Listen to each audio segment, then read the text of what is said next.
Alors moi, je m'appelle Rémi, je suis au lycée, je suis en BTS en fait, je fais des études dans l'industrie. Et j'ai toujours été intéressé par l'histoire militaire, par tout ce qui est du domaine militaire et donc des traditions. Et j'ai toujours eu envie de rendre hommage aux soldats qui se sont battus en France pour qu'on puisse être aujourd'hui ce qu'on est, qu'on ait notre liberté, tout ça. Et c'est vrai que c'est des hommes et des femmes qui se sont battus, qui sont morts pour notre territoire et il ne faut pas qu'on oublie.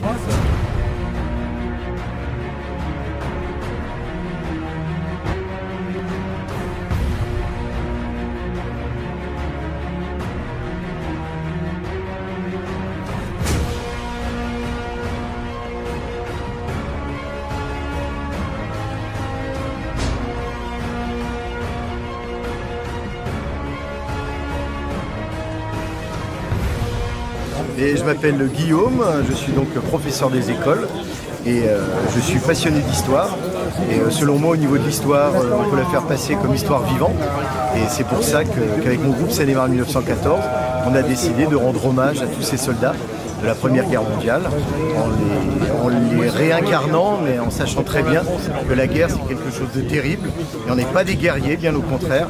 On est des rapporteurs de mémoire et ça nous permet de montrer un peu leur quotidien, sachant qu'un musée, on est toujours derrière des vitrines, c'est pas palpable, alors que là on peut donner des explications, on peut montrer le matériel, ne serait-ce que les chaussures, pourquoi on a des chaussures à clous, pourquoi les tenues sont épaisses. Donc, tout ça c'est des éléments qui nous permettent de faire apprécier l'histoire à tout le monde, on va dire de 7 à 77 ans, et même au-delà, voilà, avec beaucoup de plaisir. Cyril de Nancy, j'ai 40 ans, je travaille dans un laboratoire d'analyse d'eau.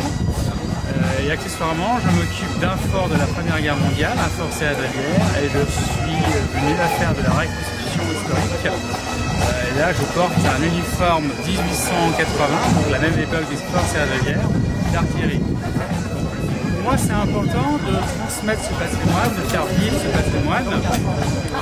C'est important parce qu'aujourd'hui, dans les livres d'histoire, cette petite bout d'histoire justement est assez peu étudiée et au fil des générations on perd un petit peu le lien et c'est une importance capitale sur la société d'aujourd'hui, de ce qu'elle est, de ce qu'elle a pu être, de ce qu'elle va devenir. C'est important de savoir d'où on vient et la Première Guerre, comme la guerre de 1970, c'est très important pour comprendre d'où on vient. Voilà.